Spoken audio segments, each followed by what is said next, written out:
বিভীষণ প্রভু রামচন্দ্রকে ডেকে বলছে, মিতা আমাদের সংকট কিন্তু এখনো কাটেনি, কারণ এখনো যে ওই রাবণের পুত্র ইন্দ্রজিৎ বেঁচে আছে। ও প্রভু, যতদিন না ওই ইন্দ্রজিৎকে পরাজিত করা যাবে ততদিন আমি কোনো কিছু বলতে পারছি না প্রভু। কারণ ওই নিকুম্ভীলা যজ্ঞাগারে ইন্দ্রজিৎ যদি একবার বসে, নিকুম্ভীলা মায়ের কৃপা লাভ করে, তাহলে ওকে পরাজিত করবে এমন বীর এখনো জন্ম নেয়নি। তাহলে এখন উপায়, যেই না কথা বলেছি, প্রভু রামচন্দ্র দৌড়ে গিয়ে ভাই লক্ষ্মণকে বুকে জড়িয়ে ধরেছে। ওরে ভাই লক্ষ্মণ, দেখ ভাই, এই বলে আমি আমার সীতাকে হারিয়েছি, আর এখন যদি আমি তোকে হারিয়ে ফেলি, ওই ইন্দ্রজিৎ যদি তোকে মেরে ফেলে, আমি যে ওই অযোধ্যাবাসীর সম্মুখে মুখ দেখাতে পারবো না রে ভাই। চল ভাই, চল ভাই, আমরা দেশে ফিরে যাই। এই জানকী উদ্ধারে আমাদের আর কাজ না, দেশে যাই,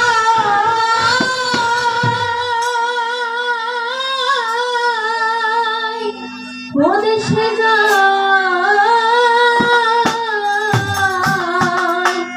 ওরে কোথায় মিত্র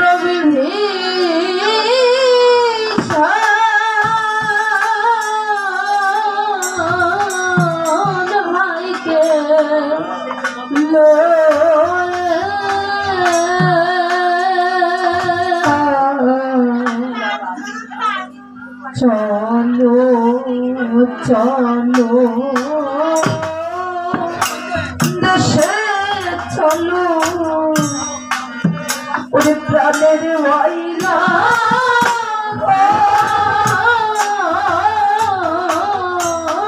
ভাইকে সীতা দিয়ে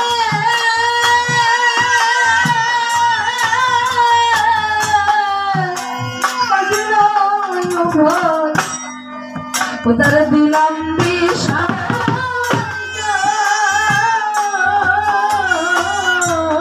ভাইকে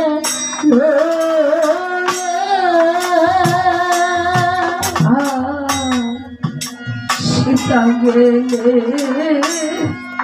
সীতা প্রভু, আমি কত না যাই ঘরে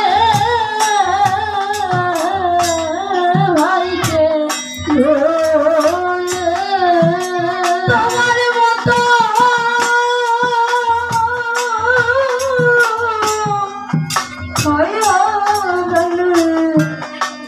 আমি ভাই বলি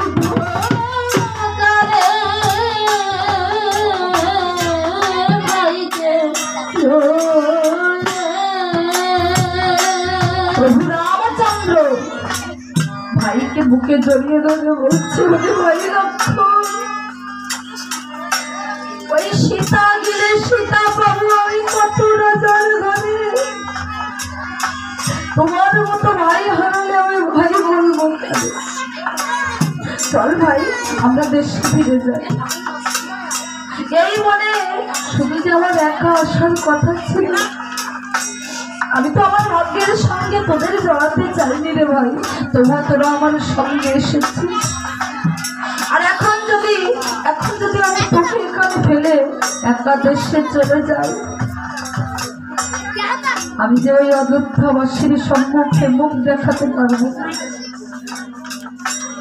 লক্ষ্মণ বলছে, ও দাদা, তুমি কি বলছো?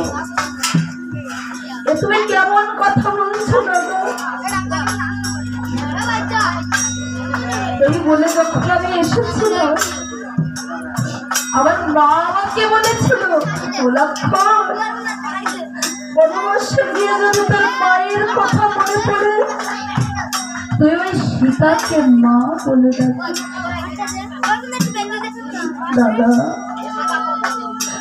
তাহলে কেমন করে আমি সেই মাকে এখানে ফেলে আমি চলে যাবো? যেতে পারি না। আমি দেশে যাবো না, তুমি দেশে চলে যাও, তুমি দেশে চলে যাও। তাই লক্ষণ আমার কেঁদে কেঁদে বলছে, তুমি দেশে যাও গো দাদা, আমি যাব না।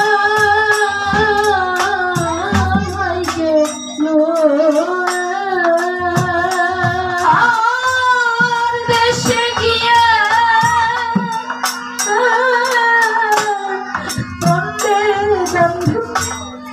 কারে বলবো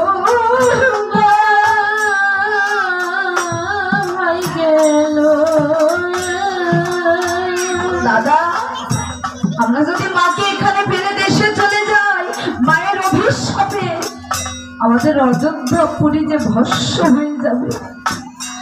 আমি দেশে যাব না, তুমি চলে যাও। তবে দাদা, দেশে যাওয়ার পরে আমার মা যদি তোমার কাছে জিজ্ঞাসা করে, ওরা আমার লক্ষণ কোথায়, তুমি কি বলবে জানো দাদা? ওরে দেশে গিয়ে ও দাদা বলো মায়ে আগে ভাই গেল, আর ভাই লক্ষণকে খেয়েছে পাগো পঞ্চবতী ভাগে ভাই গেল। তুমি মাকে গিয়ে বলবে, ও মা, ভাই লক্ষণকে যে ওই পঞ্চবটির বাঘে খেয়ে ফেলেছে। তবে হ্যাঁ দাদা, তুমি যখন দেশে যাবে, যাওয়ার পথে যে সরজু নদী পড়বে, ওই নদীর তীরে তোমার এই অভাগা লক্ষণের নামে একটু বালির পিণ্ড দিও। কারণ কি জানো দাদা, ইন্দ্রজিৎ যদি আমাকে মেরে ফেলে, তোমার হাতের পিণ্ড না পেলে এই অভাগা লক্ষণ যে স্বর্গবাসী হতে পারে।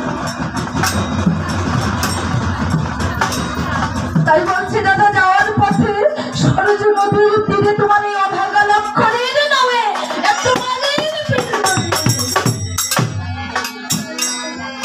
ছুটে এসে প্রভু রামচন্দ্র ভাইকে বুকে জড়িয়ে ধরে বলছে, ওরে তুই কি বলছিস, তুই চুপ কর ভাই, আমি কিছুতেই আমি তোকে ফেলে একা দেশে যাবো না।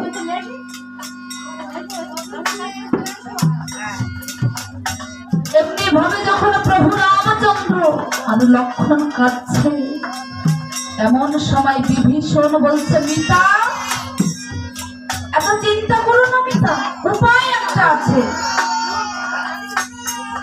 মিতা, আমি ওই নিকুম্ভিরা যজ্ঞাগারের গোপন পথ চিনি, আমি সেখানে তোমাদের নিয়ে যাব।